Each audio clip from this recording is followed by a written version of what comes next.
आत्ता जे काही आजची ही मागणी होती ही सगळ्यांची आमची एकच मागणी आहे 47 जातींची का बाबा आम्हाला जे काही घटनेनं जे रिझर्वेशन दिलं आहे ते आम्हाला 47 जातींना दिलं आहे त्याच्यात 48 कोण मान्य करून घेईल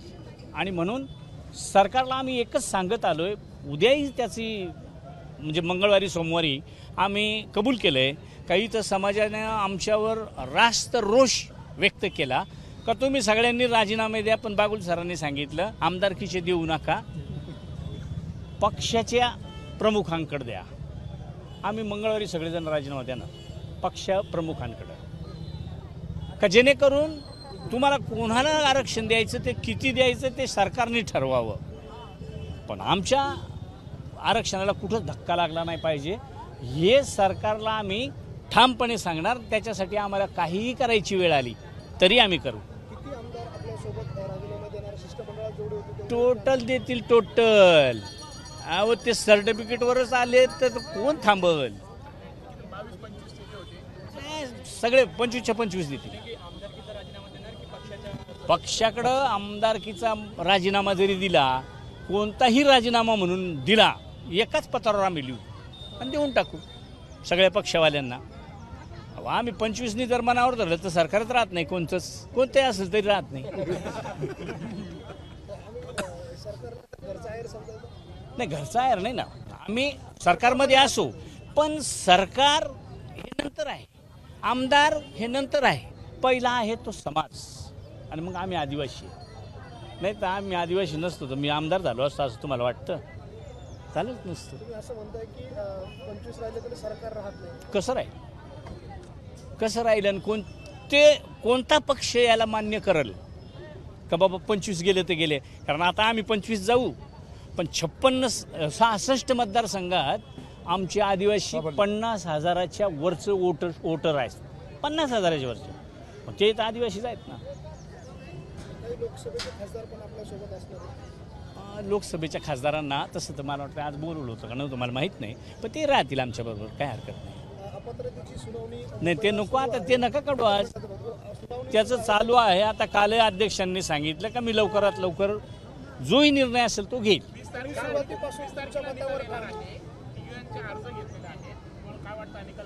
मला आता कसं सांगता येईल तिथं बसलेलो होतो तोपर्यंत मी सांगायचो आता कोणाची काय थेरी असेल कोणाची काय थेरी मला काय सांगता येईल ते कायद्याचे अभ्यासकही आहेत त्याच्यामुळे चुकीचा निर्णय देणार नाही ते खूप कायद्याचा अभ्यास केला होता त्या काळामध्ये आणि ठामपणे सांगत होता की नाही तेव्हा आणि आजचं हे कामच नाही आज फक्त समाज ते 16 जण अपात्र होणार नाही असं माझं मी सांगितलं ना का त्याच्यावर मला भाष्यच करायचं नाही आहे नेमकं काय असं घडतं की भाष्य करायचं नाही आता मी जर तिथं नाहीच तर मी भाष्य करून काय उपयोग आहे 16 आमदारांना नको भूमिका त्यावेळेला घेतली मी नव्हती घेतली म्हणजे तुमच्यापर्यंत निकाल होता तुम्ही त्याच्याबद्दल ठाम होता त्या बाबतीत मला विचारू नका असं माझं म्हणणं ज्या असेल तो अध्यक्षाचा अधिकार आहे ते निर्णय घेतील जो घेतील तो योग्य घेतील उपाध्यक्षाचा विषयच येत नाही तिथं जर अध्यक्षाकडे एखादी गोष्ट नसली अध्यक्षांनी सोपवली तरच उपाध्यक्ष तिथं गेलो असतो तर मग मी अजून अभ्यासून काय योग्य तो निर्णय दिला असता योग्य तो निर्णय तोच असेल का जो आधी तुम्ही सांगितलं माझं म्हणणं मी नाही सांगतो ना का तो निर्णय त्यांनी घ्यायचा आहे मग त्याचं यस नो तेच सांगतील ना मी कसं सांगू धन्यवाद धनगर आणि धनगर अशा प्रकारचा जो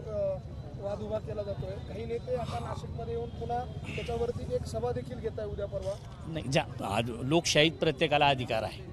त्यांनी त्या पद्धतीनं त्यांनी काय सभा घ्याव्यात मिटिंगा घ्याव्यात आंदोलनं कराव्यात ते त्यांचा भाग आहे आमचं एकच म्हणणं आहे तो धनगर आहे ह्याच्यापेक्षा आम्ही 47 जमाती आदिवासी आहोत जाती आणि धनगर समाजामध्ये वाद लावण्याचं काम एका नेत्याकडनं केलं जातं पडळकर आता नाशिकमध्ये येऊन उद्या परवा सभा घेत आहे घेऊन दे त्यांना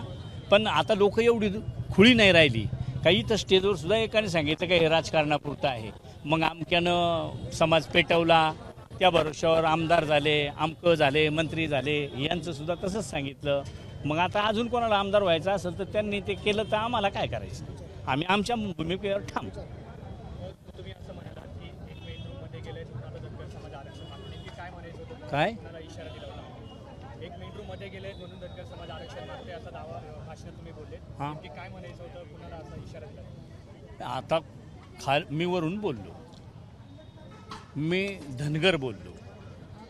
त्यांनी खालून मेंढरू सांगितलं तर म्हटलं बाबा मेंढरू. मग आता धनगर हे मेंढपाळ आहेत, आम्ही शेती मजुरी किरकोळ सारकोळ काही करणारी किंवा नोकरी वगैरे करणारी मंडळी आहे. त्यांच्यात आणि आमच्यात सांस्कृतिक किंवा कुठलाच ताळमेळ लागत नाही, रूढी परंपरा कुठलीच काही नाही आहे. Okay, thank you. एबीपी माझा, उघडा डोळे बघा नीट.